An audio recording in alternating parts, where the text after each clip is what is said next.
Welcome to another episode of the Straight Up Chicago Investor Podcast. I'm Tom Shellcross. With me, as always, is Mark Ainley.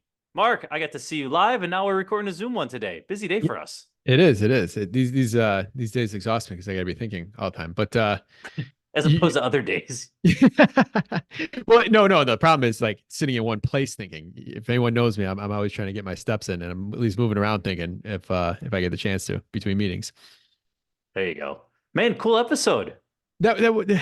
I love when we find new things, and the shout out. I said thanks to her in the episode, but Christine, she found Rory, today's guest. And what a cool topic. And I love, I said this to the guests before we started, like, I love these topics that I have no clue about anything because these are all just genuinely questions out of curiosity. So these episodes actually go pretty quick. Yeah, absolutely. We talked a lot about just zoning and affordability, and I don't know, it's just also relevant. It's stuff we talk about every day, and like, here's a solution. Yeah.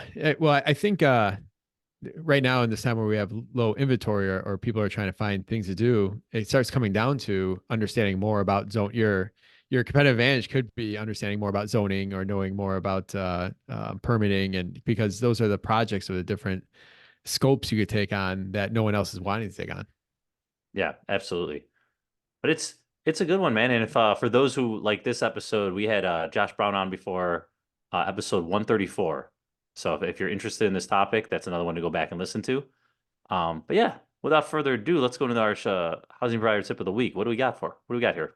All right, so this will probably air sometime in March, and if you are planning on doing your parking lot this year, or you plan to do some sort of big capex, start getting bids now. So all those seal coating guys, if they're not plowing, they are getting their book of business ramped up, and a lot of times for their own confidence level of make sure they have guaranteed work, you might get better pricing right now than if you're going to try going to get your quotes for your parking lot in May or June. So if you're looking to bid out stuff right now, when maybe you can't get the work done, get that all lined up for when you can get it done. Got it. I like that one. Hey, just while we're on that subject, let's say you have this. Someone asked me this. I didn't know the answer. You got a parking lot. You need to get it done. You haven't. Tenant gets a flat tire because of it. You're not liable for that at all. I mean, you're gonna have a pissed off tenant. It's not a good situation. But as a landlord, what is your liability there? Well, first off, they probably were driving way too fast through a parking lot. That's the first answer. Fair.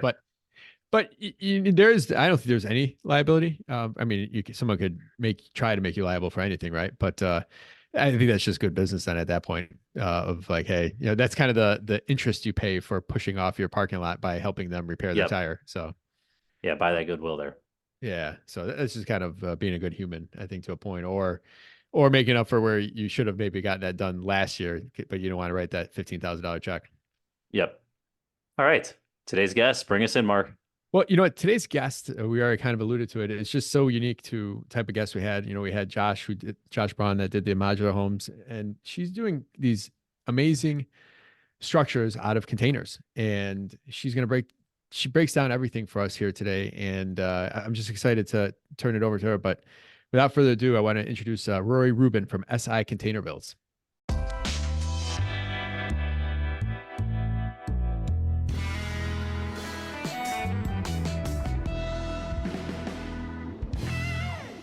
Rory, welcome.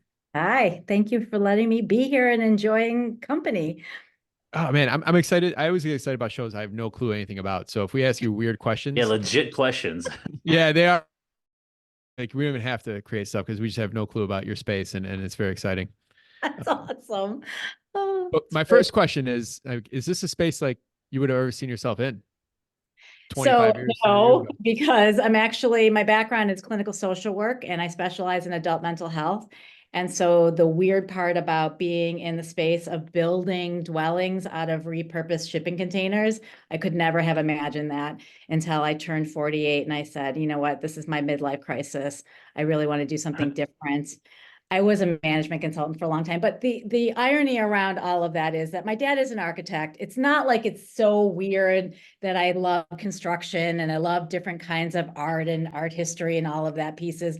But to know that I'm a modular builder in my own factory outside of Chicago is bizarre. It really is surreal. How did you stumble upon like this idea in the midlife crisis? Like this is very unique. Like go a little deeper on that, I guess. Yeah, it's funny. I think it was about 5.5 years ago now. So I was 48, and I turned to my husband and I said, I'm having a midlife crisis. I want to start a business. And the joke was, well, why don't we just buy a car or an RV or something more interesting and less risky? And I'm like, no, I want to start a business. I've been doing this for a long time, management consulting, and I'm bored and I want to do something special. But ideally, we knew that we were going to become empty nesters. And so we wanted to live more sustainably. And what did that look like in the future? And I started to explore different means in different countries and what they've done. And in other countries, they've been repurposing a shipping container for decades. This is not new. I didn't make it up. And knowing that my dad was an architect and started off in modular when in the 1970s, it was really just kind of apropos to kind of poke around that and said, that's what I want to be when I grow up. And it kind of formed from there. How'd you know there's a need in the space, I guess? Or like what did you stumble upon that made you realize like I can make money doing this, I guess? Right. I think it really wasn't rocket science to know that in Chicago alone that there was a housing need.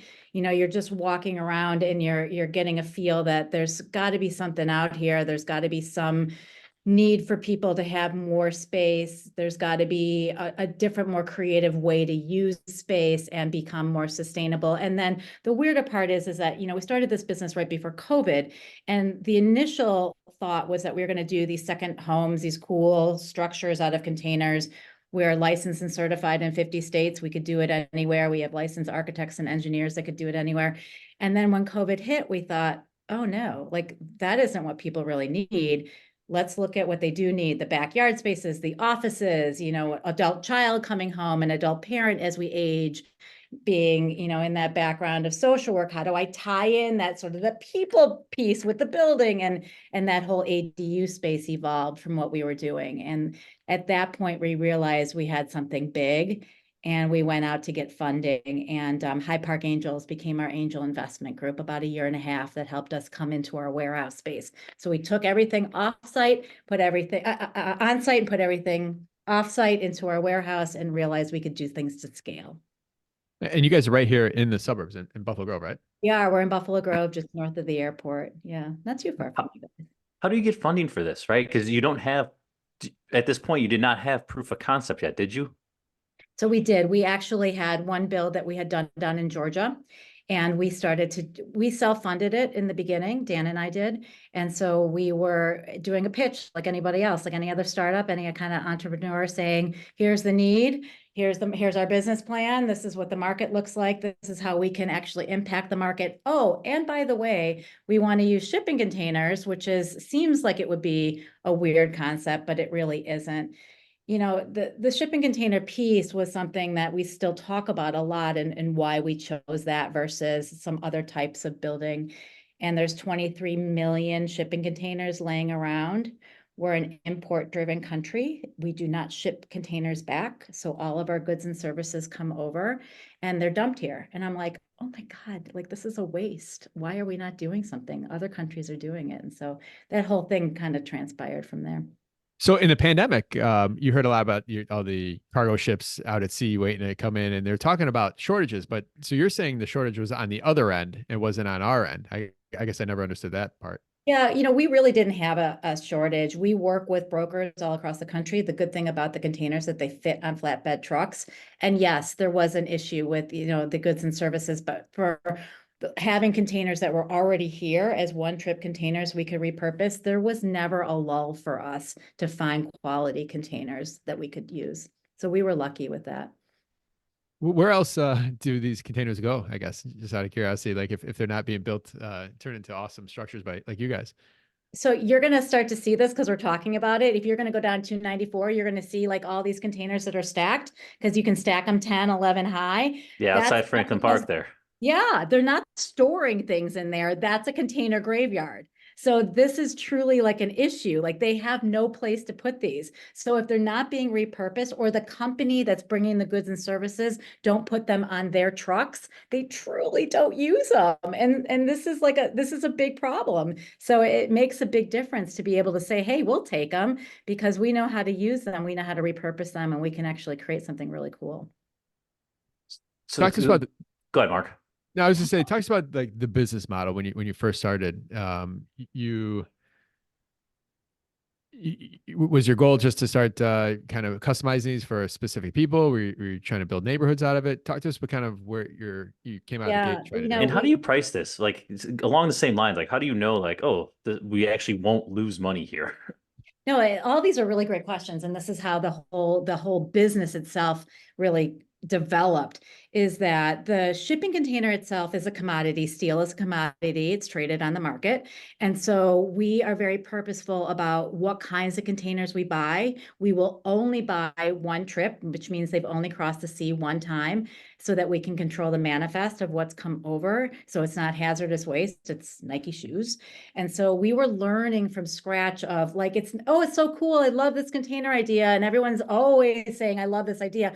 It's a little bit more detailed than that. So we're very purposeful about what kind of container we're taking off the ship dock right away. And then we are licensed and certified and build to code. And so we're builders just like any other builder. So we are pricing our units based on exactly how you would price any other new build, because everything that goes inside our structures goes into any kind of other new home. So it might be a steel box on the outside that is this Core 10 steel that is more durable than a wood frame house. But on the inside, you'll walk in and you'll be like, this looks like my house. This has an HVAC unit, mini split. This has the sink. It has the beautiful cabinetry. It has all of those things. And so we price it just like you would price out a new home. So so you could sell a house to me and hand me a picture of Nike shoes and say this is your house in a previous life, and like that's crazy to. Isn't that so fun? So we work with the company, Sam Zell's company, ELS, which owns property all over the country. And one of their ownership is Petite Retreat. And we put 5 of our units up in their campground in Wisconsin. And that was part of the story that they wanted to be able to share with each Airbnb, each rental, short-term rental Petite Retreat did, that they could have a story around their rental piece of what came in the container. Like where it started from. Like that's so cool. Yeah, I it's don't know. fun. That part is really, really fun. And it makes it unique, but it also makes it something that, people can relate to. It's like it started here, but now we're using it here. Oh, but by the way, it's really not that different at the end of the day, because it's still a home. And so the unique is the front end versus the back end. You have a management consulting background. How many years did you do that? About 15. I started off as a clinical social worker working in nonprofit management here and then overseas in London. And then we came back over here and I started doing more consulting work. Yeah. I always like to ask the question of how did those 2 previous lives make you more successful or give you an advantage in this new venture? Yeah, I learned a lot over the last several years for this as a startup. There's no question that I always say there's 2 kinds of entrepreneurs: the entrepreneur that has the great ideas and they'll come to the table with these brilliant ideas, and that's wonderful. And we need that energy. And then taking that idea and actually building a practice out of it and building a business out of it is a second level entrepreneur. And it's not for the weak of heart. But I do believe that where I came from actually helped me to where I am now. Social work is not so weird. What I do all day is talk to people. I educate people around the containers and building and affordable housing and how we can convert things and working with, great organizations. And then the management piece is the business piece. But I joke because my master's might be in social administration, but I feel like now I have an MBA and now I have a JD and I have all these other things that an entrepreneur is forced to have as you start to build out your business. And I Well, surrounded myself with amazing, talented people because I could not do all of this on my own. Our EVP of operations is Jamie Isberner. He basically rolled his entire GC practice into ours. So we not only got his skill set, but we got all the licensed skilled trade. So we were able to hit the ground running.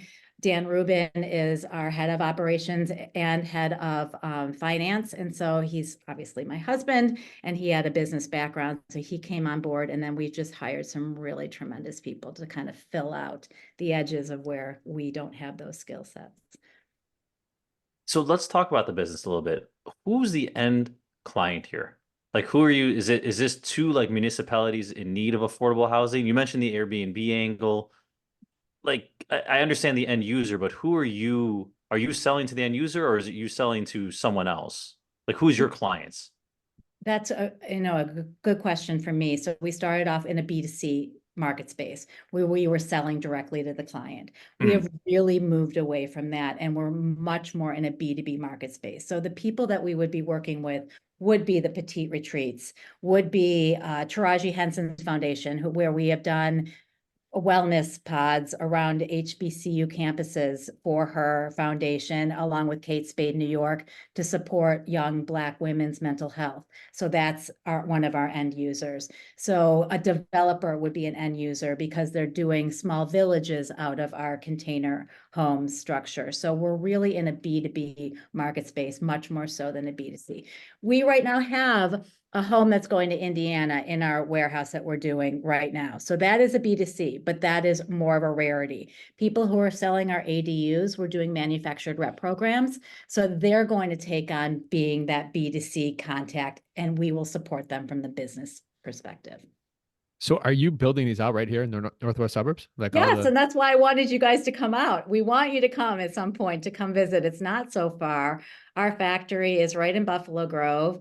And, we have all of the space to be able to do what we do. And being the container being so modular itself and lending itself to do this, we just move it around our warehouse like Legos. So it's a lot of fun. We should. This would have been a cool on the road show to do right inside of the home. Oh yeah, cool. You guys definitely have to, and I can certainly send you pictures, later on. But we do have a showroom for people to come, developers and nonprofits that are coming to tackle some of the issues that they have. The affordable housing issue, we have wonderful people in that space. I have people counterparts that are doing great things out there, and we are definitely becoming a player in this. The advantage of using the shipping container is the structure is already built. It is core 10 steel. It is superior to fire, hurricanes, all the kinds of weather elements that we have. And it's really, I live in a 100-year-old English Cotswold cottage house. It's going to outlive my house. It's just made to handle these kinds of things, made to be repurposed. They were building one of these in St. Charles. They were building a home. It was a nice home. And I one night, like the door was open. They're pretty loose in the suburbs when it comes to new construction. So I'm like, I'm going in there. Did you really walk in? Yeah. So I went to walk in there, and honestly, this is a very naive comment. I said, like, my one was curiosity was like, how do they hang stuff on the walls with the ribbing of the container, like the rib? Like, oh God, that's so great.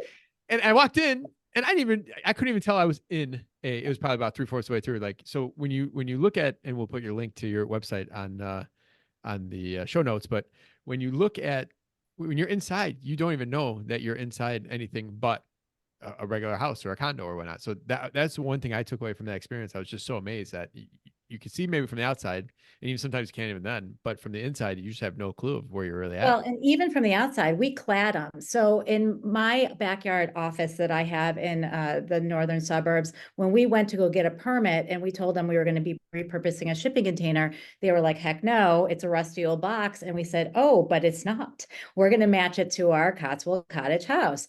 And when we showed them how we cladded the outside, they were flabbergasted. They're like, you can't tell it's a container on the outside. You walk inside, like you just said, it's got insulation and drywall and all the things that your house has, painting, pictures, and all of that. So you can't really tell. It's just this fantastic structure that is just more intense and more durable than a regular build. But we can match it and blend it if people get really picky. We can make it a log cabin. We can make it with faux brick. We can do anything basically with it. Yeah. So make it fun. So some tactical questions. So first off, how big is a shipping container?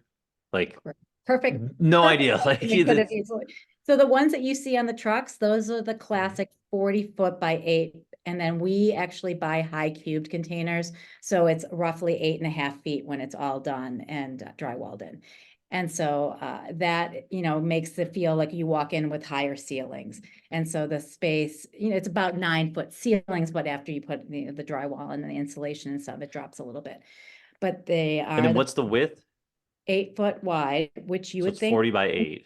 seems like 320 square feet is the 40. That's your classic. That's a 1 bedroom, 1 bath, full kitchen, living space. Then we do Mhm. our 20s, which you might already see as well. And those are obviously half of the 40. They're the ones that are probably the most used outside of the 40. Once in a while, you'll see a 53, but we don't typically do 53s because they're not fully Corten steel. We found that out sort of the hard way through our engineering, is that it's just a different product. Got it. And how do you handle the plumbing? Like, does Just that go underground, or how does that handled? Yeah, so I mean, we can do anything from on a sewer system to off grid. So it really would depend, but we would do the plumbing situation. Like if the city of Chicago needed it a certain way, we would plumb it exactly like they would have any of their other houses and buildings. So it would be done underneath Yeah, and so it's not a true modular home. You're not picking it up. Once it's there, and it's no, you rooted you in. can. You can actually do it both ways. So it can be fully functional, permanent, and or putting it onto a situation where you can put it on a trailer or put it on a foundation that you can bolt it so you can move it again. So we have this really amazing uniqueness that if you're going to get insurance and you're going to get it financed and all of that, you're going to put it on a permanent foundation and it will be a permanent home. Or you could act it more like an RV structure where it's going to be something you're going to take it somewhere else if you wanted to move it. And how you finance that? You just alluded to that. Like you can't get 30-year financing on something that moves, right? Well, no, but you can if it would be a different type of financing. So we actually have finance people around the country that are confident in working with modular and working with containers. And so those people are more comfortable. I would say typically it's still so new that you can't just go out and get financing anywhere. So when people come to us, we try to help them with sort of the whole package. Got it. So then on the affordable side, let's say you're building these in Chicago, like the south side of Chicago. Yep. And we can cut this if you don't like it. But like just rough idea, like what is a ballpark range on pricing? Like how affordable is this compared to like if I bought my 3-bed, 1-bath ranch type of thing? Just Yeah, I'm happy to. get us in the ballpark. Yeah, I think it's really important to talk about pricing because that people, that's the number one question people ask when they're going to talk to me is how much does it cost? So our fully turnkey 1-bedroom unit is coming in at about 85,000. Our fully turnkey 3-bedroom, 2-bath unit is coming in around 225,000. So that kind of gives you that area. And then our studio would come in at around 65,000 and so on. So we also have the ability to stack and do single family homes.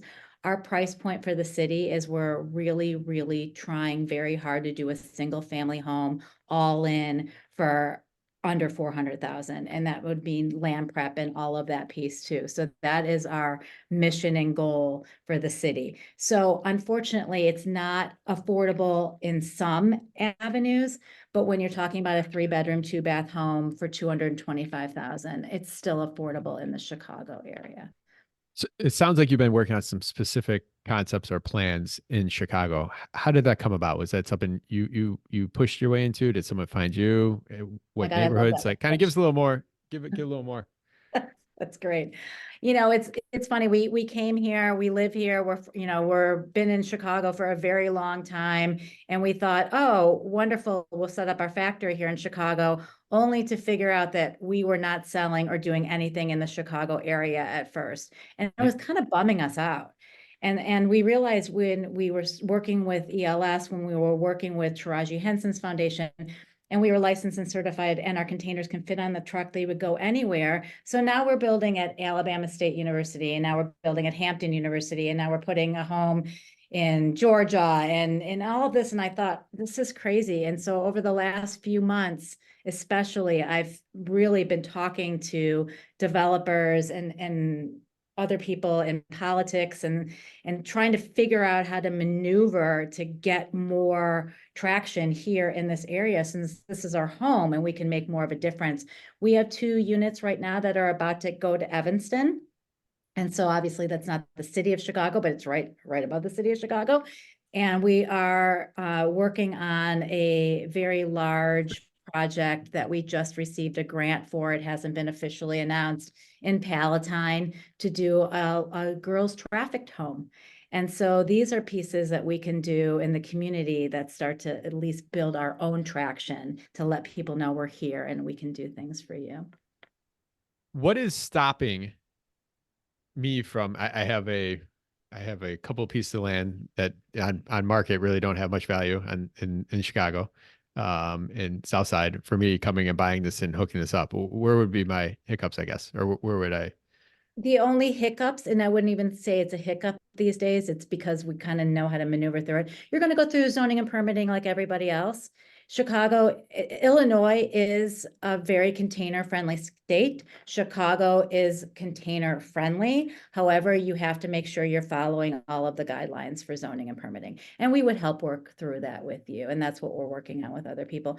I have the same issues as any of my counterparts working in Chicago. And there's layers and layers of stuff. And I know you guys have all, if you own a house, you understand all that. And you've probably talked to many people who have gone through all that as well. Especially if you do developments, it's getting the aldermen involved. It's getting the people involved that really can understand how to help you maneuver through sort of the. What is the city's pushback, if any, around this type of development? I know when we talked to Josh Brown about the modular, he kind of showed us that what the city said about some of that stuff. But what's with this kind of idea? Like, is there any pushback, or is it just people aren't pushing to get it done? Well, it's people like Josh, you had him on a couple of years ago, and the progress that he's made over the last couple of years, he's been able to kind of get through all of that. The issue is that it's new and different. Modular is still weirdly new to people and uncomfortable to people. And so once they realize that you're doing exactly the same thing and you're practicing the same codes and you're making sure that everything, you're using licensed trade and getting your products and all of that the same way, people get more comfortable. I would say I spend 85% of my job in education. And so if you've never seen a container home, what do you think? Rusty old box or a heat box, or it's going to be, I'm going to be in there and I'm going to be in like some sort of a cave. And until I can show you, it is nothing like that. And you experienced it yourself, then people don't quite get it until you start talking about it and showing people. Well, the second first thought that I probably came up with back then is like somebody being. I want to cut you off right there. The second first thought is just a great term. Like you see in the movies, there's always somebody being thought. kidnapped in the back of it's usually a trailer, but like in the back of a trailer, it's dark and they're just, yeah. Well, that's it. I mean, yeah. This is a Corten steel container. So yes, it came overseas on a ship. So that thought process is something that is not weird, it's real. And then it's how you put the doors and the windows and these gorgeous sliders in and sunroofs and all of, these pieces in that make it into a home. And then it's like, wow, I don't even remember it's a container anymore. And so that's my barrier is all around education around this product. Yeah, Lethal Weapon 4 at the end, like they're fighting on top of all the cargo containers. Yeah, that's totally where I'm going. That's great. I laugh because you guys really are going to start seeing them everywhere because we're talking about it. I mean, you're going to be driving down, you're going to be like, yep, there's a container. Up, look at all those stacked over there. It's just something that we see and we don't realize that they're not doing anything unless we reuse them. Yep. So I want a Chicago specific question. Yeah. How you have a standard lot, a 25 by 125. It's zoned R2 or whatever. Like you can put 2 of these bad boys on there. Like it's the same zoning that I would have to follow like for my legal units, right? So it's all dependent on R2, R3, R4, R5. Exactly. I mean, you can get it rezoned, obviously, and you have to follow your setbacks. But that's why this is also kind of cool, is that we fit into weird, unique spaces because we are 40 by 8. And so these crazy Chicago lots that are a little off, like in Evanston, our client is actually putting 2 units on his lot. one side by side. So they're basically next to each other, but the long way, because he had a very long and narrow lot. And what else was he going to do with it? And so that's kind of a cool thing, is that, think about it like Legos. You can stack them, you can move them, you can put them in different ways. And it really does help Chicago with sort of an infill issue going on. Think about it, you put a side by side duplex on there. It's kind of Yeah. Well, cool. that's what I was thinking. Like, if you can, I mean, just side by side, you're talking 85K a pop plus whatever. Like, I don't know, all in 160. Like, all of a sudden, that's much cheaper than building anything there, right? Like, Right. I don't know what the rents would be, but like, it's just, I don't know, that it makes sense that it's driving everything down. If the cost of construction is less, rents and everything else should be less. Like, just as a blanket statement. Well, that's actually a conversation I just had with a couple people. I was down at the South Side 2 days ago talking with some builders and real estate people. And the rent in Chicago right now is astronomical, primarily because there's supply and demand issues. And we can really help with some of this by getting product out there that is affordable, but really nice. I made a commitment when I started the business. I was not going to build something I myself wouldn't live in. So this is not something that, these are true homes, but that you can get to quickly. We build in 8 to 12 weeks. We can build a house in 8 to 12 weeks. And so that's a big deal. We can really make a dent in this going forward. Yep. Yeah, no, there's tons of like people would pay it. Like it looks like a brand new, it probably smells like a brand new unit. Like when Brand new someone car. moves in. Yeah, man. Yeah, Paint no, the whole drywall is brand new good. It the smells. drywall, that smell of fresh drywall in a new construction house. Like people pay extra for that. Like that's huge.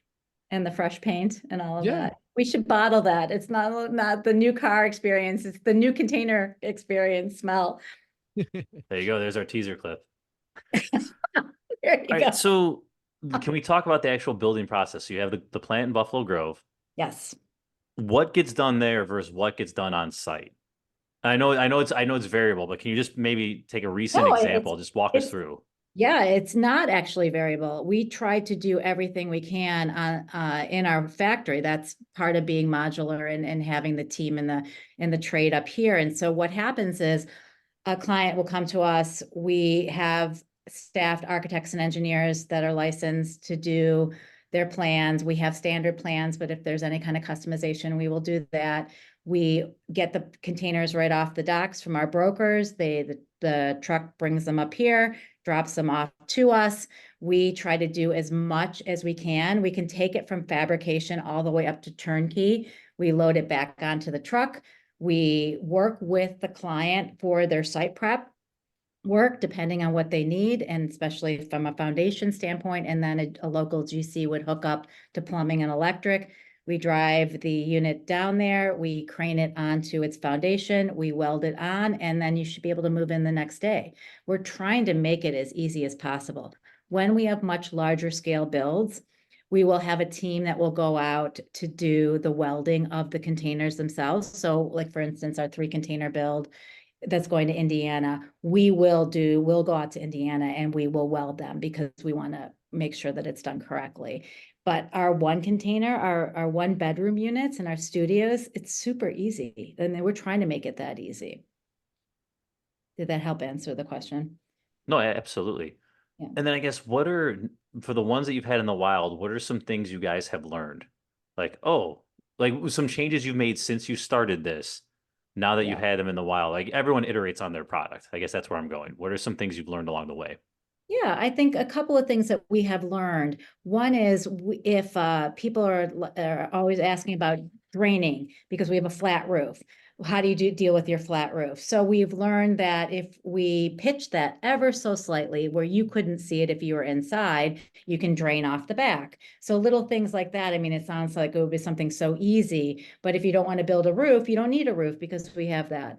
How to reinforce the containers when we're building up is something that we've learned from an engineering perspective. When we deal with snow load, if we're going to bring it out to Tahoe, California, and they want to manage a different snow load, we've had to re-engineer that. So it's this great Corten steel, but it still needs some extra support when we're dealing with some of those things.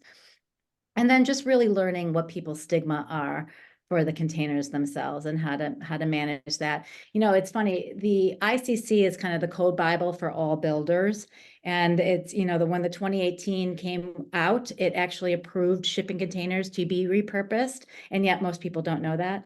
And so we talk about that. It's like, listen, I didn't have to do this. It was the ICC already did it. Oh, and by the way, we are supervised by NTA, which is owned by ICC, that come in as inspectors. So when we do a unit in Virginia, NTA comes in, stands in as Virginia inspectors, and they inspect our units so that they can sign off on the state level so that we know we're doing it correctly every time.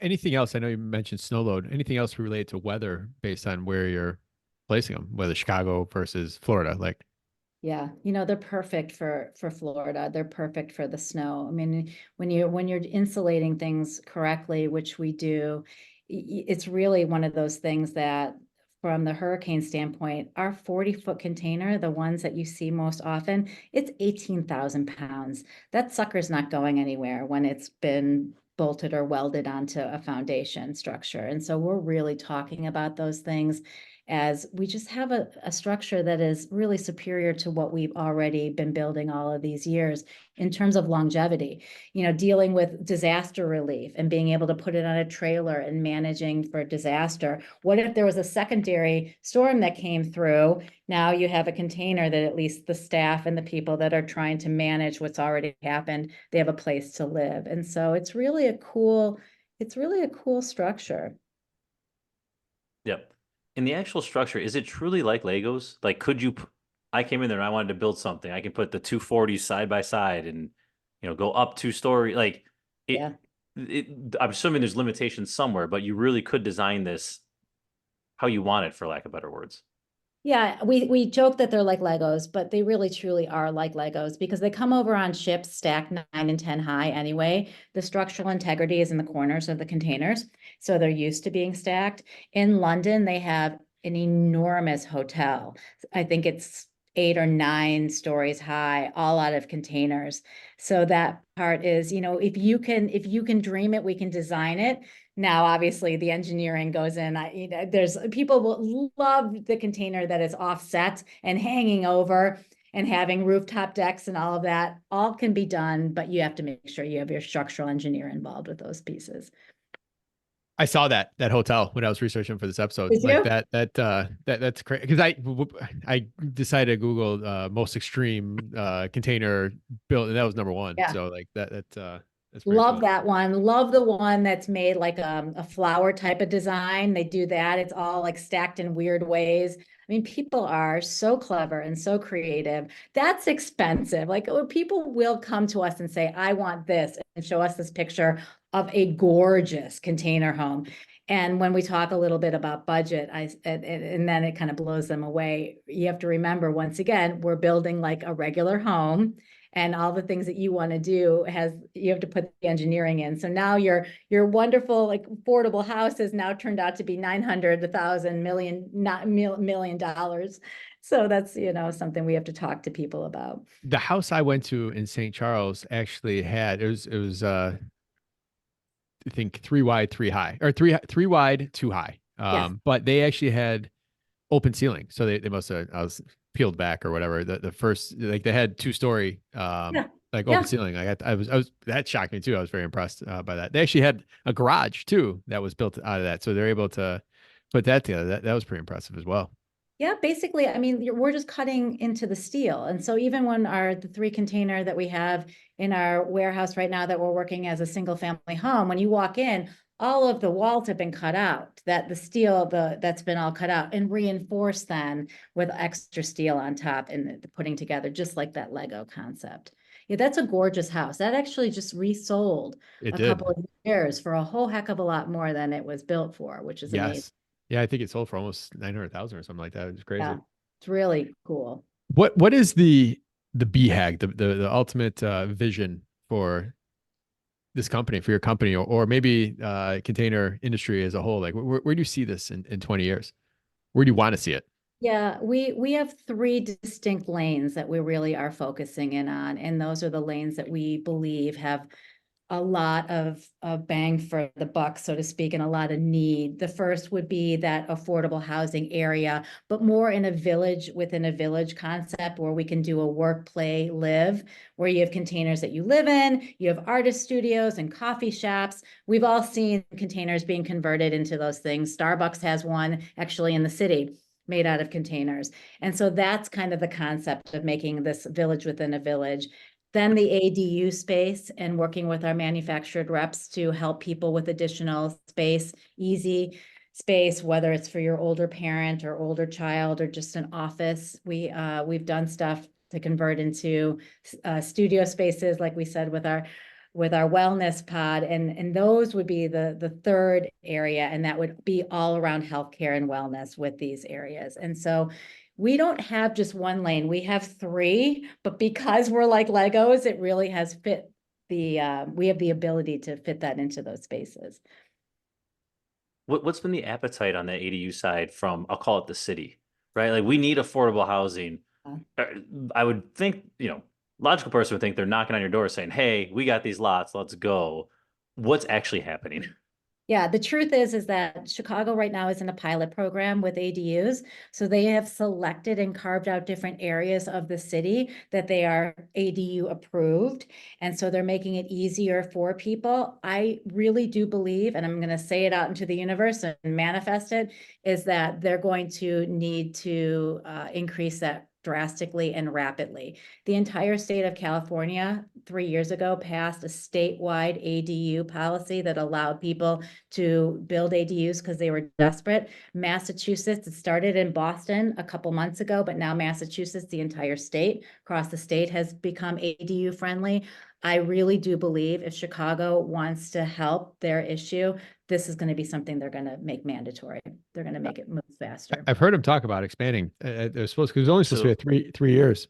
So yeah, so the self-cert architect training was a week ago, 2 weeks ago, and there's rumors there that they're trying to do it by the end of this year. So if the city's trying to do it by the end of this year, just like most projects, maybe next year, right? Like, but it is on the agenda. It is in the horizon to go citywide. Yeah, it just makes the most sense. I mean, in the city, there's a lot of empty lots that are feasible for us to build on, but to allow people to have people use these for extra rental space. So now you have passive income coming in, allow an older parent, because let's face it, our insurance system is screwed up and can't afford long-term care. And now you have your older parents still independent in your backyard.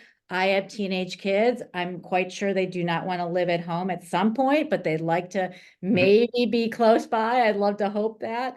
These are things that I'm not alone in this. Everybody feels this way. So I do believe the city will realize that they've got to push this faster. Good stuff. It's tough. It is the city, and it's political, and there's a lot of layers to it, but I really do believe they're moving in the right direction. We're seeing that move. It's just, like you said, slow. It's slow. Mark, anything else? Are you ready to wrap? That's it. That's it. Well, when can I get you guys to come out and visit? Because that's the most fun.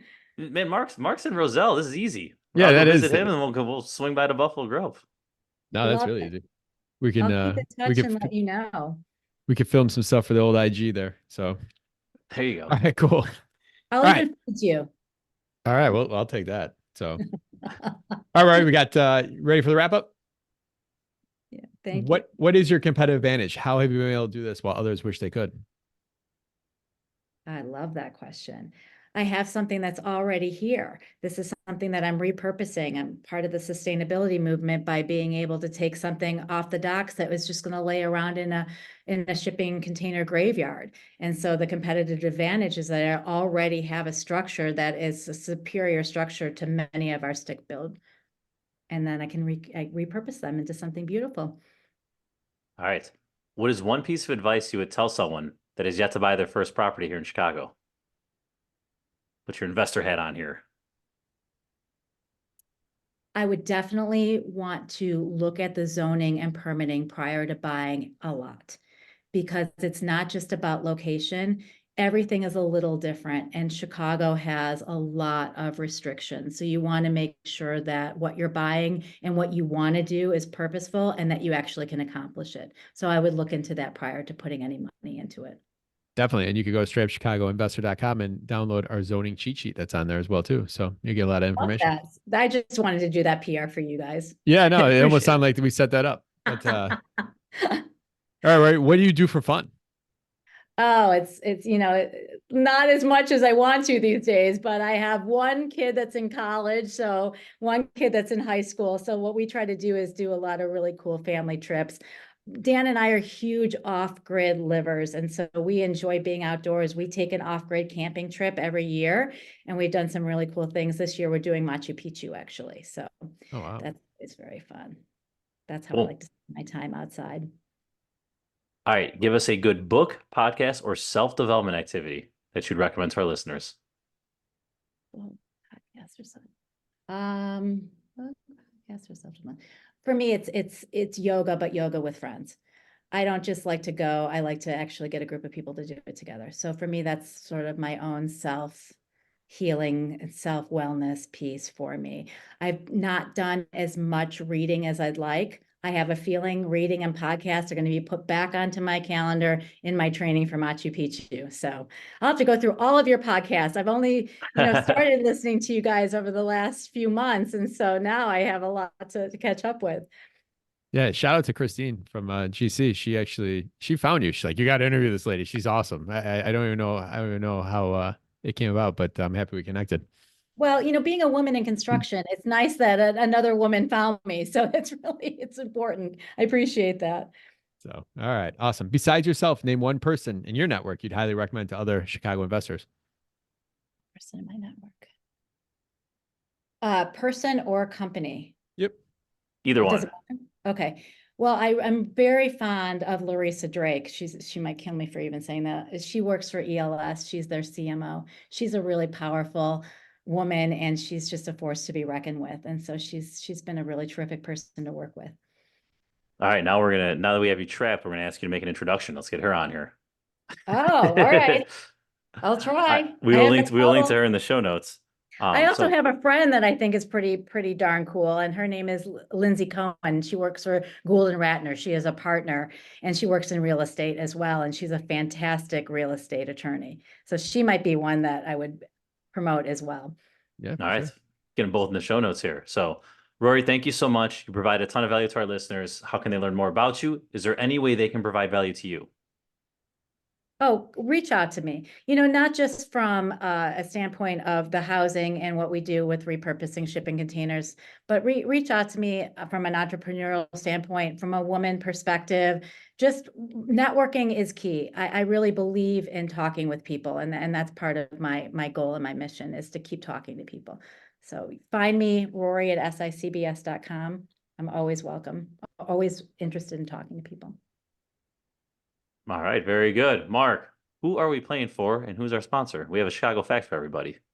All right. So our sponsor is Renovo Financial, Eric Workman team, and the player that is playing for it is Brent Jabowski. So Brent, if myself or Rory get this question right, you get a $50 gift card brought to you by Renovo Financial, the Eric Workman team. All right, very good. So this, I think you guys will get this one. Mark, I've been tough on you, and this comes from Sarita sent me like 5 or 6 of these, so thank you. And here's one of them. I think we're gonna get this without multiple choice. In which suburb is the first McDonald's located? Oh, that's easy, dude. That's a gimme. Oak Brook. No, it's Oh, Des Plaines. Oh, it's Des Plaines. This Plains, yeah. The headquarters was in Oak Brook. Oh, That was gonna be one of the trick. That was gonna be one of my trick options. Right there on Wolf. from where the education center was for years and years and years before it Yep. went back downtown. Yeah. Okay.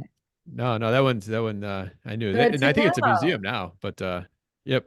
Well, I'm there's a not a museum, and I think they Chicago had the other girl. one. There's a McDonald's on the other side of the parking lot. I think it was a museum and a McDonald's there. Yeah, it's right there just south I'm of going like back 20 years ago, but all the confusing roads that intersect there with Golf, Wolf, like 45, 12, like they're all right there.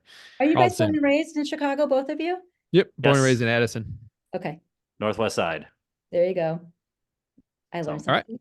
Awesome. Well, Roy, thanks for coming on. Tom, thanks as always. Listeners, it's getting close to that financial season where we got to hopefully get money from Uncle Sam or pay Uncle Sam. But check out at straightupchicagoinvestor.com, build your team. So we got Aaron Zimmerman and Mike Percasio on there. They're both finance or tax specialists that can help you get through the season. If you just bought your first property and you're using H&R Block, I would definitely recommend talking to somebody like Aaron or Mike at this point. So check them out. Roy, thanks. Tom, thanks. Listeners, we will see you next week. Thanks both. Thanks all.